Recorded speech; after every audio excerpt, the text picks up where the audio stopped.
Erev Tov à toutes et à tous.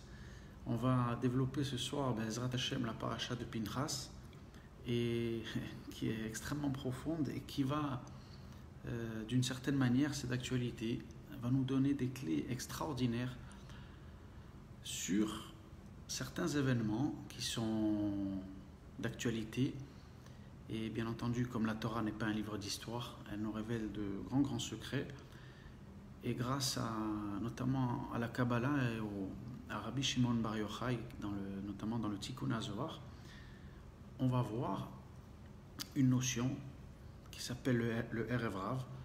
Donc le Erev Rav, ce sont ces fameux Égyptiens qui, au moment donné de la sortie d'Égypte, donc sont venus sous la conduite de Moshe. Moshe avait voulu les faire rentrer dans le Ham Israël, mais donc cette partie-là n'était pas des gens qui intégraient le peuple d'Israël de manière sincère.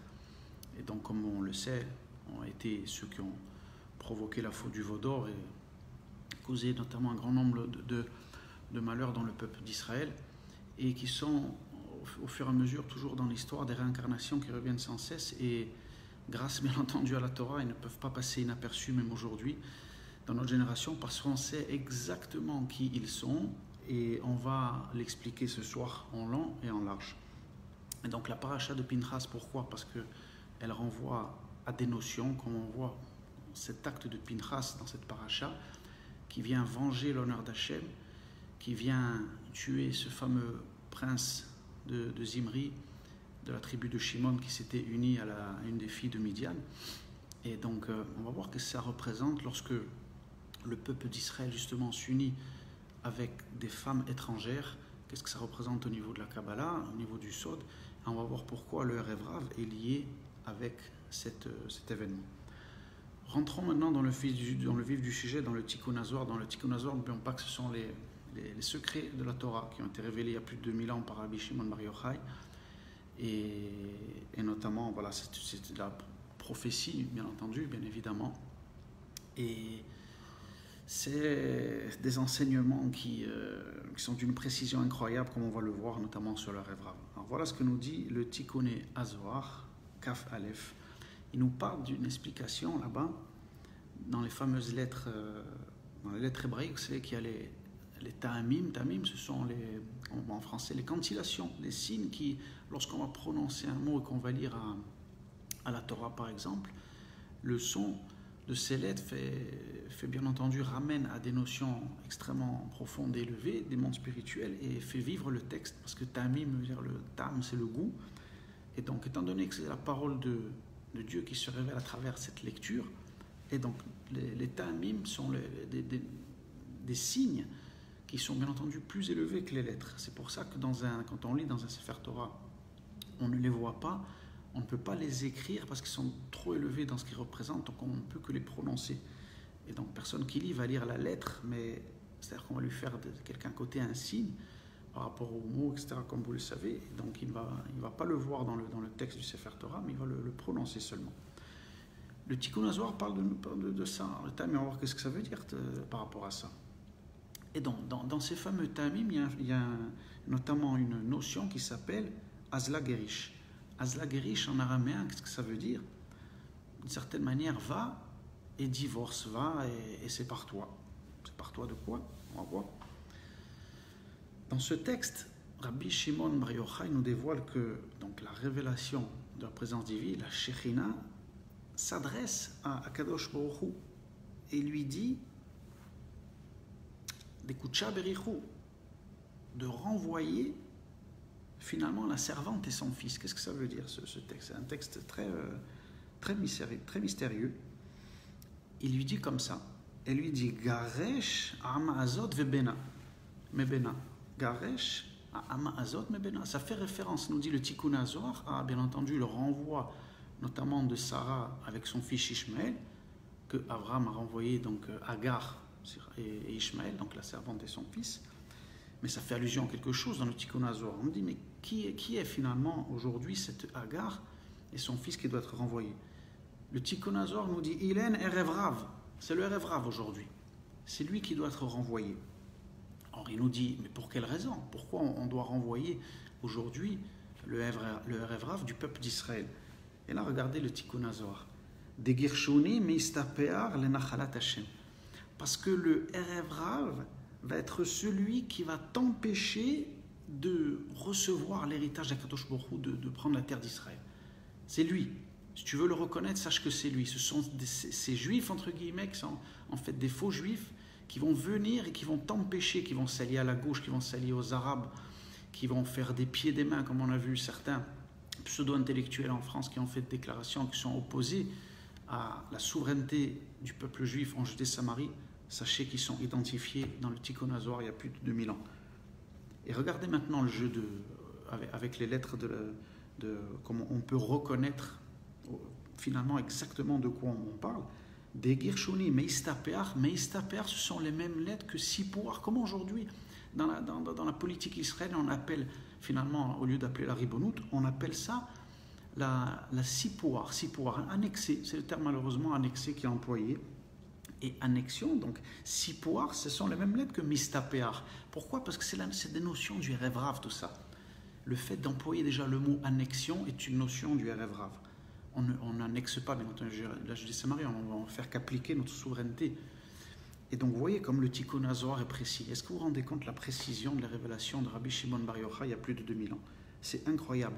Il nous dit, attention, sachez que celui qui va empêcher Israël de s'installer sur sa terre, ça sera le Erev Rav. Et donc, on devra le renvoyer du peuple d'Israël, l'identifier, ne pas hésiter, et surtout à leur rentrer dedans, et à leur dire qu'on sait qui ils sont, et qu'ils n'ont aucune part dans le peuple d'Israël, et qu'ils sont, bien entendu, le Erev Rav. Et regardez d'ailleurs, le Tikkun Hazor nous le dit, regardez ce qui est écrit ensuite.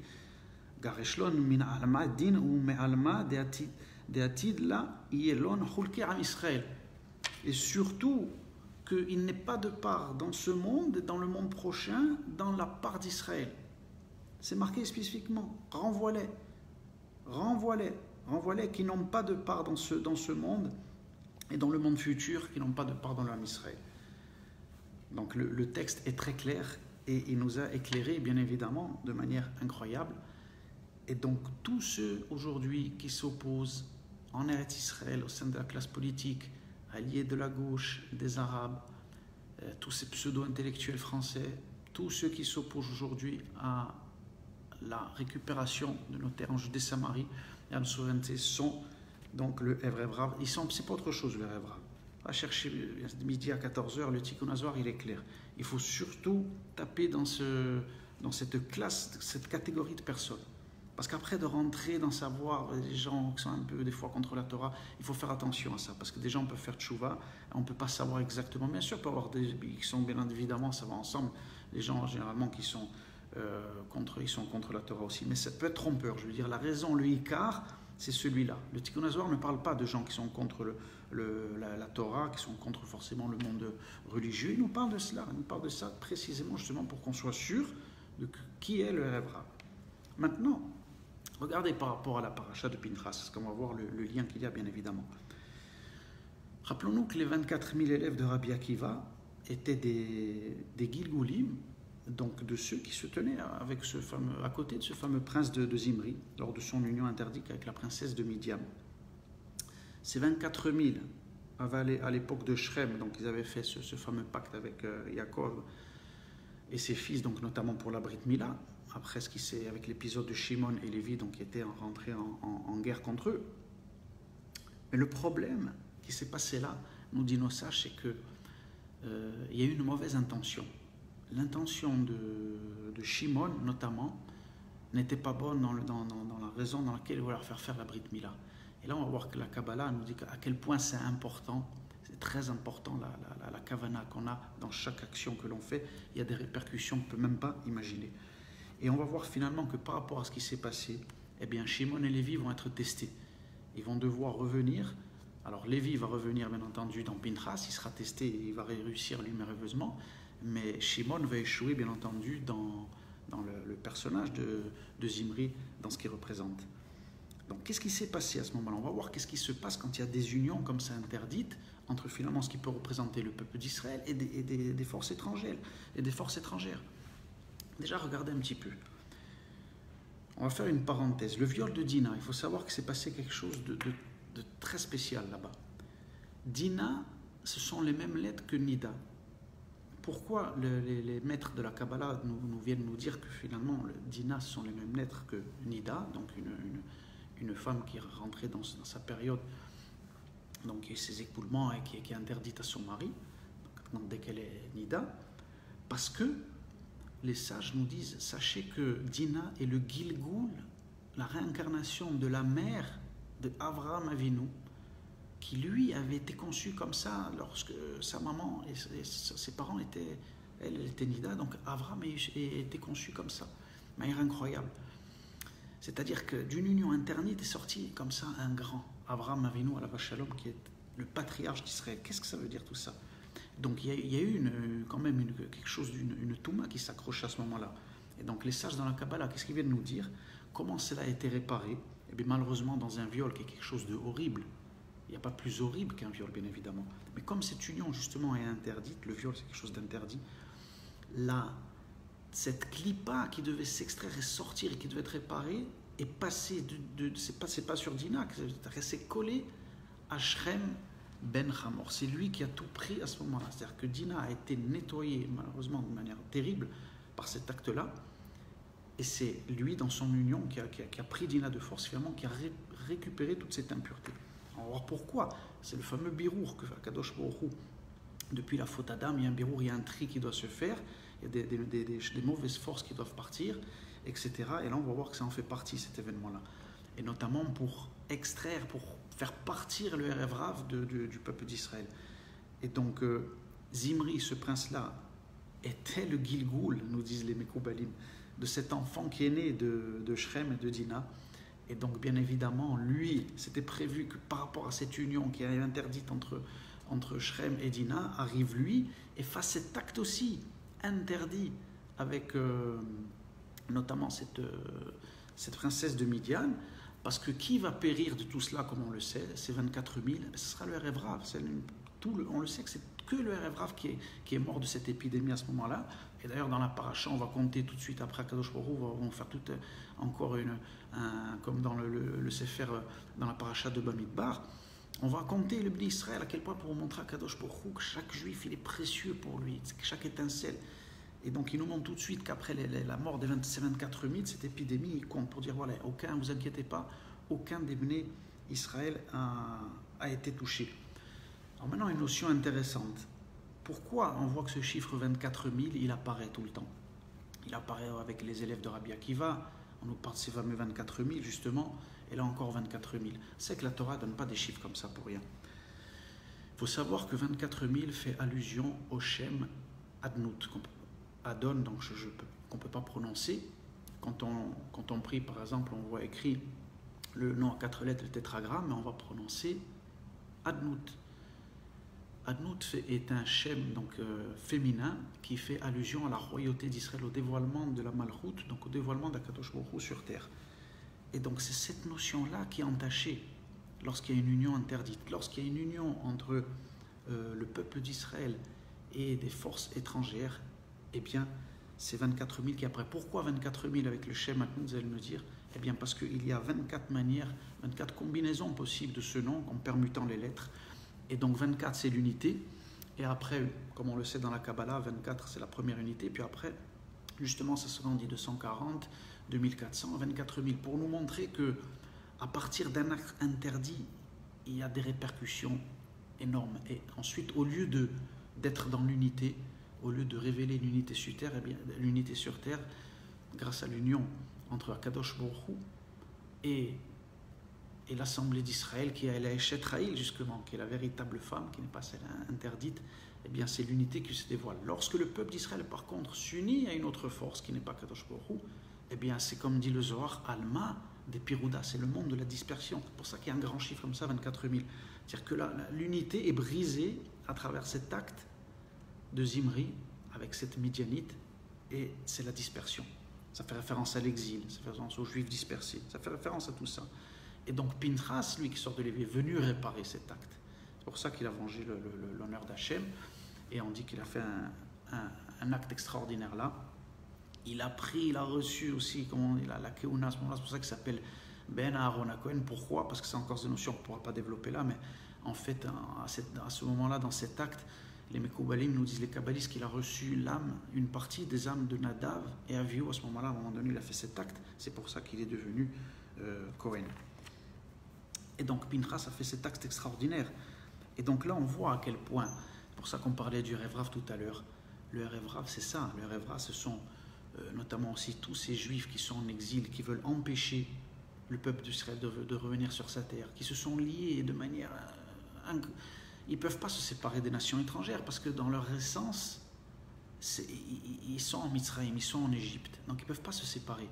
C'est pour ça que ceux dans le désert, tout le temps qui se plaignaient, qui voulaient retourner en Égypte, parce qu'ils ont cette essence en eux, ils ne peuvent pas s'en séparer. Ils ne peuvent pas se séparer de l'exil, puisque c'est ça ce qui les alimente, c'est ça qui les fait vivre. Le fait de venir ici en Israël, de dévoiler l'unité d'Hachem dans le monde, c'est tout contraire à ce qu'ils sont. Donc ils vont venir s'opposer à ça. Ils vont venir opposer à ça. Donc il faut savoir qu'il y a deux notions importantes, toujours qu'il ne faut jamais oublier.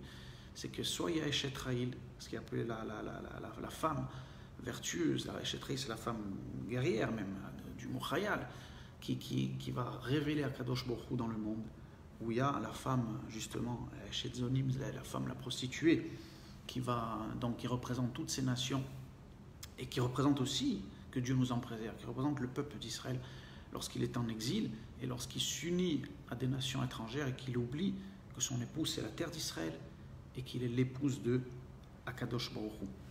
Voilà pour cette notion de Pinchas. Et d'ailleurs le Midrash nous dit quelque chose aussi d'incroyable, qu'on voyait tout à l'heure. Il nous disait que justement que Shimon et Lévi, dans l'intention, c'est pour ça que c'est important de savoir pourquoi on fait les choses et quelle est la kavana de tout cela. Le Midrash nous dit qu'ils ont fait un Maaseh Kanaout. Maaseh Kanaout, ça veut dire c'est un acte de vengeance, mais ils ont dit qu'il y a eu un problème justement là, dans l'intention. Est-ce que tu fais une guerre pour véritablement dévoiler Akadosh Baruch Hu dans le monde, pour dévoiler, ou tu prends un plaisir à ça? Si tu prends un plaisir à ça, c'est un problème. Et là, à ce moment-là, il y aura justement une épreuve. Et c'est la raison pour laquelle Shimon et Lévi ont été mis à l'épreuve, puisque c'est passé de cette manière-là, pour venger. Est-ce qu'ils avaient vengé Dina vraiment pour la gloire d'Hachem, où ils ont pris aussi du plaisir à tuer ces gens véritablement juste pour tuer comme ça? Donc ils ont été mis à l'épreuve. Shimon a été mis à l'épreuve, il a loupé, parce que justement son intention n'était pas bonne au départ dans son subconscient, tandis que Lévi, lui, a réussi à travers l'épreuve qu'il a eue à travers Pinchas. Donc voilà pour cette notion du Erev Rav. Sachez que maintenant on sait clairement qui est identifié dans la Torah, notamment dans le Tikkun HaZohar. Le Erev Rav, ce sont ceux qui veulent, tous ces faux juifs qui veulent empêcher le peuple juif de revenir sur sa terre, qui veulent empêcher notre souveraineté en Judée-Samarie. Ceux-là sont identifiés clairement. Ce n'est pas d'autres personnes, ne cherchez pas. Les gens qui s'opposent à la souveraineté d'Israël sur sa terre, et tous ces pseudo-intellectuels en France par exemple, tous ces juifs-là qui sont côté de la gauche des Arabes, c'est le Erev Rav, c'est marqué. Je vous ai donné tous les versets explicitement dans le Tikkun HaZohar de Rabbi Shimon Bar Yochai. Maintenant, il n'était pas étonnant non plus que, toujours quand arrive très souvent la paracha de Pinchas et cette période, il y a la Iloula, qui était il y a quelques jours, du Or HaChaim HaKadosh, le Rabbi Chaim Ben Attar, qui était extraordinaire, à quel point, dans ce qu'il a révélé au niveau de la Kabbalah, bien évidemment aussi, une âme extraordinaire. Et il faut savoir que lui, il a été de ces nombreux rabbinim qui ont prévenu certains qui empêchaient le retour d'Israël sur sa terre, des dirigeants de communautés qui voyaient leurs intérêts, etc. Faites attention car vous allez rendre des comptes. Le Or HaChaim HaKadosh était très clair là-dessus. Ceux qui s'opposent à tout cela auront des comptes à rendre devant Akadosh Baruch Hu.